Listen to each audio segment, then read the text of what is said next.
Hello and welcome to today's very special episode of Spill Your Beans. Today on the show, we have a local international celebrity, Gurpreet Grewal. Welcome to the show. Thank you. And you've already met our health tip nurse, Harbir. Hello. Yes, and you guys ready? You nervous? No, not at all. No? I should not be. You made it here okay? Yes, I did. Yeah? You know the area? Of course. We were all on the same Bhangra team years ago. You just So, told them. and all of our practices were in Abbotsford, so found it easy. Yes, Excellent. I did Bhangra. All right, we won't talk about that. But, okay. And you still, what? I was just going to say, enough of that, Jazz. Why don't you just get out of here and leave us to it? All right. I guess it's time for me to leave. So, I'm out. And we'll be back after commercial. Really? Thanks, guys.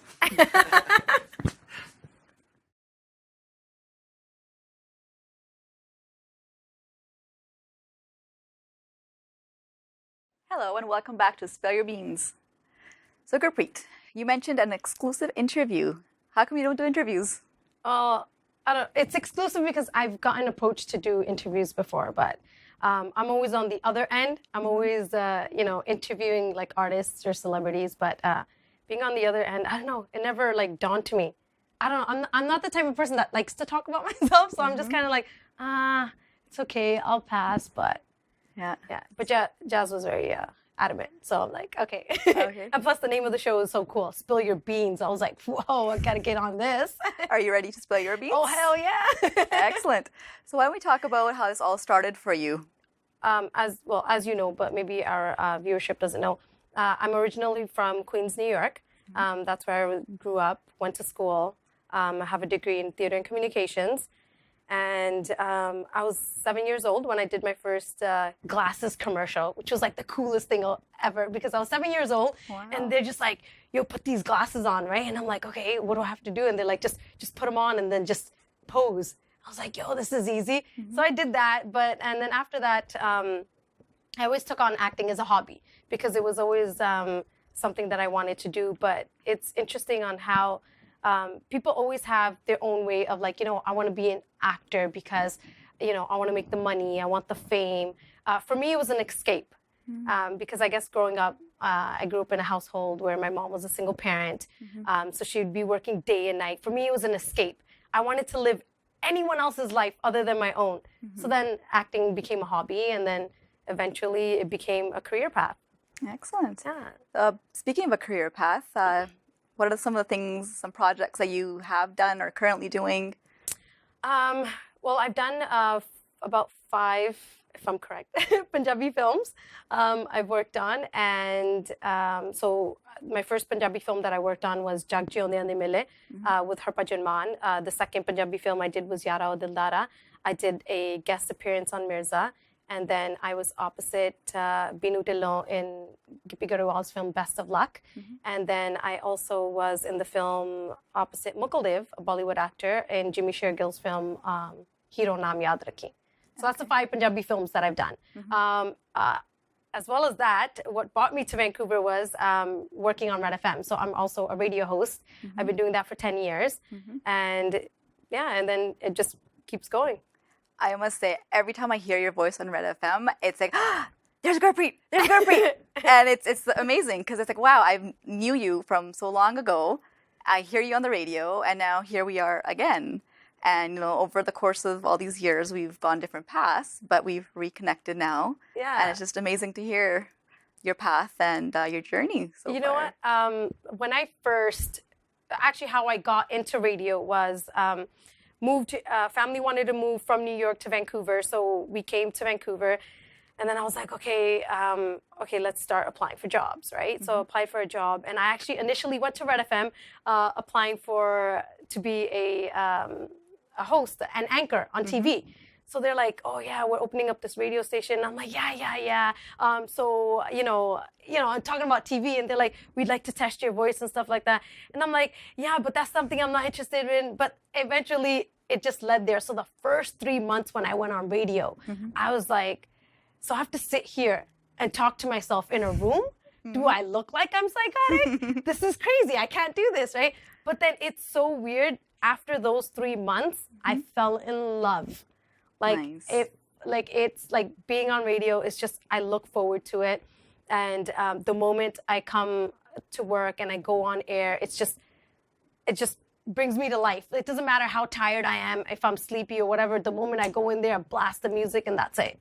Game over right there. So I absolutely love it. Excellent. So I fell in love, and now, like, you know, I didn't know the relationship would last 10 years, but it's 10 years and it's going strong, and Nice. So you're still doing that along with the other projects still then? Yes. So my Red FM has always been supportive of anything that I've done. So whether I have a film, you know, I'll go off, you know, go do my films, and then I'll come back. So they've always supported me in that way.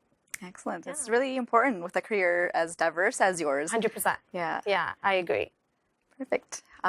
Anything else coming up that you are trying to pursue? Well, I think being in the entertainment industry, if it's in your blood, you're going to take different ventures. So I've done radio for 10 years, still going. That's something I don't see myself letting go of anytime soon. Films, I'm doing that on the side because it's not like you're making 100 films in a year, right? So like that I do on the side. And I shot my first American film last year. Called The Lake House, that shot in South Carolina. So it's a horror film. And I don't watch horror films at all. You would never catch me ever sitting in a movie theater being like, yo, let's go check out this horror flick. Never. So when I got approached to do a horror film, I'm like, what? No way, right? But then the part was really good. It was the top lead characters in the film. So and I looked at the script, and I'm like, you know what? Maybe this would be cool. So I actually did it. It shot for about a month in South Carolina, running through the woods, and it was just awesome. I had such a blast doing it. So I'm surprised because I won't watch them, but I think horror films is my favorite film to shoot because there's so much fun. You're running, you're panting, and you gotta act like you're scared, but you're not. And it's just, you know, because you have this whole crew of people around you. Yeah. It's like, you know, there's no monster around anywhere that's gonna get you, right? But yeah, I enjoyed doing that. So I shot that last year. Which should be releasing sometime this fall. I signed a second project called Friends of Rome, which is my first Hollywood project, which we'll be shooting this summer. So I'm really excited about that. And I've just been auditioning, just working hard, I guess. I hate doing auditions, but you have to do them, especially if you want to get into like Hollywood films. You gotta audition, and I dread auditions, like walking into the audition room and you got a panel of people and it's kind of like, okay, perform, which is weird because I don't perform to the same level in an audition as I do in front of a camera, because when it's like okay, game's on, like, you know, do your thing, then it's like, okay. But auditions, I don't take them very seriously, which could be a bad thing, and sometimes it could be a good thing because you're a lot more relaxed and laid back. But auditioning is something I dread, but I still do it because it's, you know, you got to take certain steps to achieve what you want to do in life. So I think for where I want to be, I have to do auditions. So I'm always doing them and always like getting tips. Always taking like auditioning classes, like how to perfect yourself. And I think as artists or any career that we go into, we need to be perfecting ourselves. Like you don't just go to school, you have your degree and boom, that's it. Next 30 years, you're going to sit back and you don't need to brush up. You need to brush up on your skills because there's so many people that are in the same field as you. I do believe there's a lot of work out there, but at the same time, if you want to be on the top of your game, you got to know your skills. Absolutely. Now, what was the transition like from Punjabi movies to then English movies? Actually, the transition for me was actually coming from New York to Vancouver, because Vancouver has such a huge South Asian community, and that was like a culture shock for me because I'm used to like having people from all over the world, you know, diversity all around me. Believe it or not, I did not speak Punjabi until I moved to Vancouver. Really? Yeah. That's hard to believe. I know, because my Punjabi is on point, right? Exactly. And since I've known you, you've been speaking Punjabi, so I would never have guessed that. I did not speak, because I didn't have any Indian friends back in New York. So for us there, it was English or Spanish. And then coming here, it's like, okay, and then I get thrown on radio, and it's like, okay, your show's got to be in Punjabi. And I'm like, wait, I don't speak Punjabi, barely spoke it, right? But then just picked it up. I guess that's where like having like being a theater student, you pick up whatever, like anything, your surroundings you pick up in your environment. So like picking up Punjabi that I was always hearing, and I mean I've done other jobs too. I worked at McDonald's, I worked at the bank, so just communicating, people picked it up, and I learned the language, and so that was actually different coming from theater. So I actually did a lot of theater work in New York. I did Shakespeare theater, I did Italian theater. So coming from there and going into the Punjabi market was totally different. Wow. Yeah. And it's such a diverse stuff that you mentioned in New York that you've done, and then bringing that forth here. So when we come back, we're going to talk a little bit more about Gurpreet, the diversity, and how that's impacted her here in Vancouver.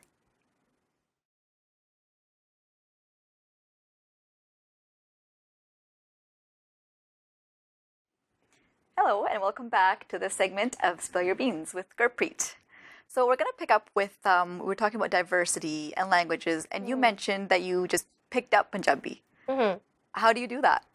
Well, I think as an actor, it's always, I'm always aware of my surroundings. So around here, like even, like I said, like when I moved here, I worked at McDonald's, I worked at the bank, so there's a lot of I'm surrounded by South Asian people. So I just carefully listening to how they speak, the words that they use, the terms that they use. And even growing up as a little girl in New York, in the household, anyone speaking Punjabi, like, you know, those memories coming back, okay, you know, and then just picking it up. I think a lot of people get shocked when I do say that I, you know, learned Punjabi when I came here. People are like, no. I think it's because of the way I speak it, because there's no accent.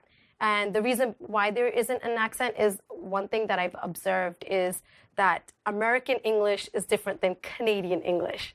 So we talk, like, even back home, we speak a lot of slang, even in my house. This is not how I would be talking English with you right now, right? So we talk in a lot of slang. So I never had that accent issue. So it's easier for me, any language that I pick up, it's easy for me to have my tongue twisted into that to speak that language. Whereas in I think English in Canada is a lot more proper, where anyone here that's born here would speak English. Would speak Punjabi. They would have that accent. So I think that's where the difference is. That's why, like, when I speak Punjabi, it sounds so pure desi, like as if I get asked a lot of times, "Are you born in India?" As opposed to someone here who would speak Punjabi and, you know, they would have the accent. So I think it just has to do with the English, like talking in slang and any language, it's just easier. Okay. Yeah. Just hearing you speak about the difference in American English, Canadian English, we always hear things like, oh, you know, our neighbors to the north, our neighbors to the south. How did that impact you here, the transition, you know, being an American to Canadian? You know, you're crossing borders, and we're all about bridging the borders, you know, breaking the barriers down. How was that for you? I didn't see that as an issue at all, because I feel, for me, home is New York, is Queens, New York. And for me, if it's, once you leave home, like, it's hard to leave home, but I feel like I can live anywhere in the world. But I would always want to be home. So for me, coming here, actually, I didn't want to move here. Not gonna lie. So it was like, I was like, oh man. So even being here for 10 years, it just doesn't feel like home. And I don't know, maybe it is because growing up in New York was a lot different. And I feel that here, a lot of people are like well off, like, you know, like comfortable lives. I don't see as much poverty as I saw in New York here. So I think maybe that's why, I can only see so much of the mountains. That's just the way I am. After a while, it's just like, you know what, I don't want to see a mountain anymore. I want to see some buildings. So yeah, so this seems like almost like a never-ending vacation. Being in BC, a lot of people here are a lot more laid back, a lot more relaxed, as opposed to people in New York are very like hustle, on the go, constantly like, okay, this move. But I also feel that in Vancouver, I feel like I never have enough time. And in New York, I'm always on the go, and I feel like I still have so much time to do so many other things. Okay. Yeah. Now, speaking of home, you mentioned earlier that growing up, you had a difficult home life, and you know, your mom being single, and you mentioned acting as an escape. Is it just escaping different roles, or are you trying to escape maybe the difficult time that you had growing up? I would say for me, I've always wanted to be a psychiatrist. That was my dream. I wanted to study. I got a scholarship to universities in the UK. So I was like, that's what I wanted to do. But growing up in a home where my mom was straight from India, she got married. She moved to New York. My dad just left. I was 6 months old. My brothers were a year old. So dad just left us on the street and just took off. And my mom didn't know a word of English. Yeah. And it's so weird because I never really talk about my story. And then she had to beg someone for money so she can make a phone call, just to call. And, because we did have a relative out in New York, and he had to come find us to see what street we were on. My goodness. And just, and after that, I saw we lived in a household, and my mom used to work day and night. She had a choice to either go back to India because my dad left, where she could be with relatives, and my mom was like, no. She's like, I don't want to break up the family. So she raised us. She learned English. She worked day and night, and I saw her struggle. I saw this woman that didn't speak, only went to maybe fifth grade, not even, women in India, in the Bend, in the small villages, didn't go to universities or colleges or high schools or even junior high schools, right? So she struggled. And just watching her, I remember she would drop my brothers off to school, and then I'd go with her. She'd clean people's houses. She'd make little flowers, sewing them for 5 cents a piece. And just working hard. She worked at Dunkin' Donuts, graveyard shifts. And I remember sometimes at nighttime she would take me with her while she'd be working, and I'd sleep on the coffee beans just because sometimes where we would sleep would be an issue. But I saw her hustle, and I saw her go from learning English to speaking Spanish to, and I was just blown away. And I think back then, if my mom, coming straight from a village, not knowing anyone, hustling, working hard, putting her children to school, can do it, I believe for myself, I should be ashamed of myself if in today's world I have to complain about anything. Because I feel today's generation, we're so lucky that we have the facilities, the capabilities to achieve anything we want. Absolutely. Anything we want, we can do it. It's just up to us to go do it. It's either we're lazy, we don't want to hustle, we don't want to struggle. Those are excuses. But I saw this woman from nothing, the house that I live in today. It's my mom's, man. She worked hard. She saved that money, and and I saw it. I saw it right in front of my eyes. It's living proof. So for me, I feel that if I want to go into acting, if I want to, whatever I want to do, I feel that, you know what, I can do it. I just got to work hard. So I feel I feel like today's generation, there's too many excuses, and not enough excuses as to yes, we can do it. So I think that positive attitude is always needed. And she didn't have a goal. She didn't have I want this, I want that. She was just we're going to have a better living. And I remember growing up, me and my brothers, we used to sit down together. We would never say that, yo, one day I want to be rich, or yo, one day I want to have this car or that. Nothing. There's only one thing that we always cared about, and that was always being happy.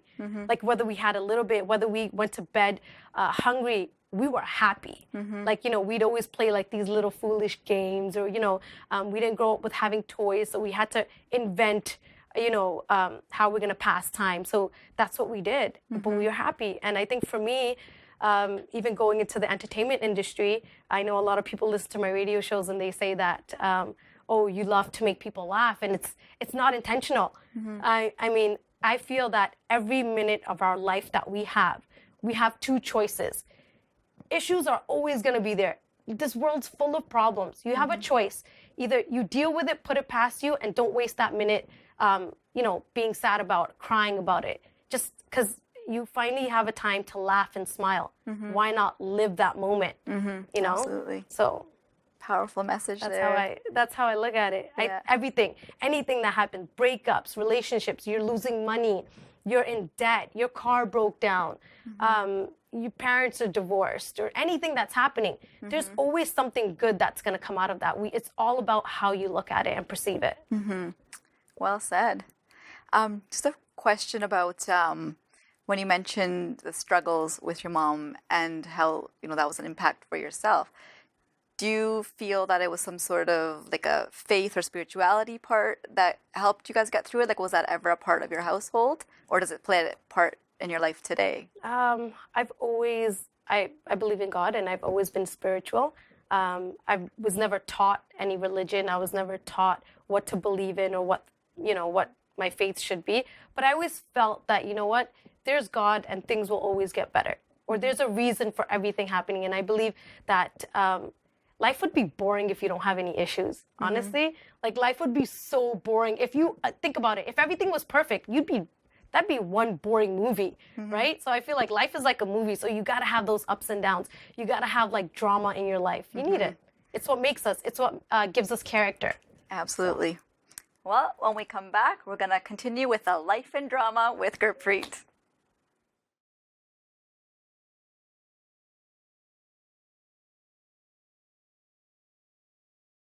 Hello, and welcome back to this segment of Spill Your Beans with Gurpreet again. Before we left off, we were talking about spirituality and your message about God. Are you able to elaborate on that, or how that started in your life? Well, like I mentioned before, like growing up, I always had faith. I knew there was God, but like we were never taught a specific religion. But I do remember while we were in New York, my grandfather came to visit us in New York, and that's when I think I became more spiritual than when I was, because he taught me how to meditate, and he taught me how to clear my mind and like forget everything in the world and just become one when you meditate. You shouldn't have anything running through your mind about like what you have to do, or a TV show you're watching or anything. Your mind needs to be completely clear when you meditate. So, and I started doing that. In the beginning, it was really hard, but I've noticed how in my time of need, because everyone has that moment in your life where you just feel like, okay, you need to uplift yourself. It doesn't matter how happy you are all the time. Sometimes you have that moment. And I find that meditating has always helped me. Meditating has always kept me in tune with myself and my mind and my body, and as to who I am, because I believe today's world has become so materialistic, and everyone's so into like plastic surgery, this and that, and I feel like people get lost sometimes on who they are, and that's something I never want to lose the person I am, considering the entertainment industry that I am in. So meditating always keeps me in tune with my body, my mind, my soul, who I am, what I am, and just not to blend in with everyone else. Keeping true to yourself. Yeah, keeping true to yourself, definitely. And meditation is definitely the key. Yeah, excellent. You mentioned the industry that you are in. Is there any message you would like to give to aspiring artists in this field? One thing I would definitely say is being in the entertainment industry for so many years, I will say one thing is, if there's anything you want to do, whether it's singing, acting, modeling, know the ABCs. That means make sure that you have what it takes to back up your talent, especially for models or actors. Don't go based on your looks. Don't think that, okay, you know what, I'm just going to get plastic surgery, I'm going to get this done, and boom, that's it. No, because I've seen people who do not have talent to back themselves up usually end up in a horrible mess. They get misused, they'll get abused, and they don't have good experiences. But if you've got a solid backing, you've got a strong foundation, you go to schooling, you know your skills, you know you're good at what you do, then you don't have to succumb into like the entertainment, like how certain people say that, okay, the industry's like this, you have to do this to get a part. No, man, just make sure you guys are going to school, educating yourselves, be true to yourselves, and be who you are. Don't try to be like someone else, because I think we're all original people, so we should all stay original and true to ourselves. That's all you got to do. Well, thank you, Gurpreet. You've shared amazing stories with us from growing up, your family. You've given great advice. I think it's time now. We have to get Jazz back in here. We should What do you get him think? back in here. Yeah? Yep. Oh, that was amazing. Okay, first off, just like Harbir said, thank you so much for sharing what you just shared. It was a pleasure. I didn't know that story. I think it's going to help a lot of our viewers. So thank you for letting us have this exclusive interview. I hope you, our audience, enjoyed this as much as I enjoyed watching it on the other side. And let's sum this all together here. We brought up faith. And in faith, we didn't talk about a gurdwara or a temple or a church. It was just the idea of having faith. Gurpreet said you have a choice. Something happens in life, and you can either lay down and give up, or just have that faith within you that knowing you're going to make it, you're going to drive through. Like her mother's story, single, but yet worked her butt off, double jobs, and made it to where? Her own home in a new country, grown children. So I can't say enough about it, except your faith, be true to it, believe in yourself, and don't give up. Right? Thank you very much. That was beautiful. Thank you. Thank you. Yeah. Thank you for letting us spill your beans. Till next time. Location and studio provided by Sip Chai Cafe. Located in West Abbotsford, your locally owned and operated cafe.